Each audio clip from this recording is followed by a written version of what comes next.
देखिए, दुख की बात है कि फ़कीर मोहम्मद खान साहब हमारे बीच नहीं रहे। जहाँ तक फ़कीर मोहम्मद खान साहब का ताल्लुक़ था, एक दिन पहले मैं उनसे मिला था। मैंने पहले भी ये स्टेटमेंट कहा कि बहुत स्वस्थ थे, सेहतमंद थे, कोई डिप्रेशन नहीं लग रहा था उनके चेहरे पे। हंस के मुझसे बात की, मुझसे मिले, लेकिन जिस हालत में उनकी मौत हुई है, ये एक सस्पिशियस मसला है। हमें डाउट है ये सुसाइड नहीं है, ये एक साजिश के तहत इनको कत्ल किया गया है। क्योंकि अगर हम देखेंगे जिस पोजीशन में राइफल है वो बड़ी संभाल के इसकी टांगों के बीच में रखी गई है। अगर इसने खुद ही फायर किया होगा वो उसकी गर्दन यहां लग चुका होगा या गर्दन में, लेकिन जहां उसका फायर है उससे लंबी वो राइफल है जिससे फायर किया गया है। और किन हालात में इसकी मौत वाक़ा हुई है, वहाँ कौन था, किसने ये किया। पुलिस ने तो पहले स्टेटमेंट दे दिया, लेकिन हम पुलिस से गुजारिश करना चाहते हैं, आपकी वसादत से, डीजीपी साहब से, आईजी साहब से, एसएसपी श्रीनगर से हम गुजारिश करना चाहते हैं इसकी तह तक पहुँचा जाए। हमें लगता है कि ये सुसाइड नहीं है, ये कत्ल है। कातिल कौन है उनको बेनकाब करके समाज के सामने लाया जाए, क्योंकि फ़कीर मोहम्मद खान साहब भारतीय जनता पार्टी के बहुत बड़े लीडर थे। एक आवाज़ थी गुरेज की, गरीबों की आवाज़ थी, मिस्कीनों की आवाज़ थी, आम लोगों की आवाज़ थी। इस आवाज़ को दबाने में किसका रोल है? पुलिस को इस पर एक सिट बिठा के दूध का दूध और पानी का पानी अलग करना चाहिए।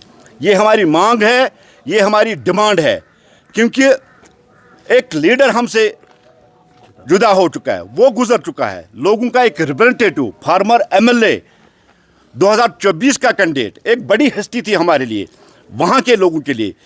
इतनी बड़ी हस्ती का मौत वाक़ा होना, और वो भी सस्पिशियस हालात में, इनकी बात वो कहना वो एक मुंबा है। ये आज तक हम सुलझा नहीं पाए कि किस तरह से इनकी मौत वाक़ा हुई। हम आपकी वसादत से, पुलिस डिपार्टमेंट से, एजेंसियों से ये गुजारिश कर रहे हैं कि जो फ़कीर मोहम्मद खान साहब का कत्ल हुआ, इसके पीछे किसका हाथ है, ये समाज के सामने और पार्टी के सामने। जिस दिन ये इनकी हत्या हो गई है, जिस दिन इनकी डेथ हुई, एक दिन पहले 4 बजे मुझसे मिले थे, क्योंकि मैं उनका पड़ोसी हूँ, तुलसी बाग में पड़ोसी हूँ उनका। मुझसे मिले, हंस के मुझसे बात की, मुझे उनके चेहरे पे कोई डिप्रेशन नहीं लगा, कोई तनाव नहीं लगा, ऐसी कोई हालत नहीं थी। इसलिए एक बार फिर मैं ये लफ्ज़ दोहराना चाहता हूँ, किसी साजिश का शिकार हुए हैं फ़कीर मोहम्मद खान, ऐसा लगता है। पुलिस से रिक्वेस्ट है, पुलिस से गुजारिश है, इसकी तह तक पहुँच के कातिलों को बेनकाब करके दिया जाए। और जिस तरह से, जिस हालात में इनकी लाश पड़ी थी, जिस तरह से उनको देखा गया, किसी भी एंगल से नहीं लगता कि इससे ये पुलिस का मसला है। पुलिस इसको इन्वेस्टिगेट कर रही है, और पुलिस उस पीएसओ से पूछे कि उनकी राइफ़ल कहाँ थी और वो कहाँ गए थे। जिस राइफ़ल से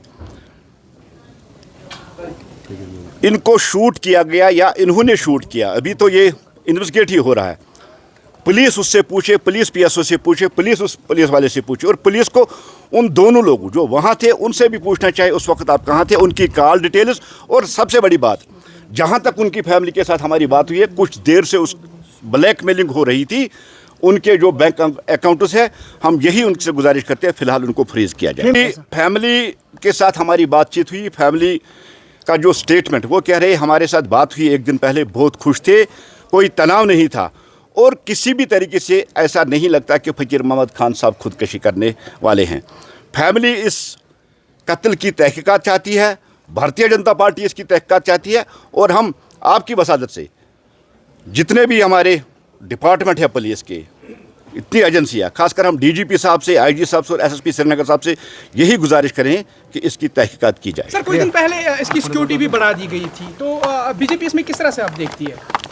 देखिए, जनरली थ्रेट बेस पे हर एक पर्सन की सिक्योरिटी घटाई जाती है, बढ़ाई जाती है। वो एजेंसियों का रोल उसमें हो सकता है कोई थ्रेट उनको आ चुका होगा, वो भी पुलिस का ही इशू है। पुलिस दिल्ली सिक्योरिटी जोन है तुलसी बाग, उसके बाद फ़कीर मोहम्मद खान साहब का जो क्वार्टर है, उस क्वार्टर में उनके साथ उनकी सिक्योरिटी रह रही है, उनका ड्राइवर रह रहा था। और इनकी मौत कैसे वाक़ा हुई, ये एक जांच तलब मामला है। पीएसओ ड्राइवर्स जो उनके साथ अंदर बैठे थे, ان کو تحقیقات میں شامل کر کے ان سے پوچھا جائے کہ فقیر محمد خان صاحب کی موت کیسے واقع ہوئی.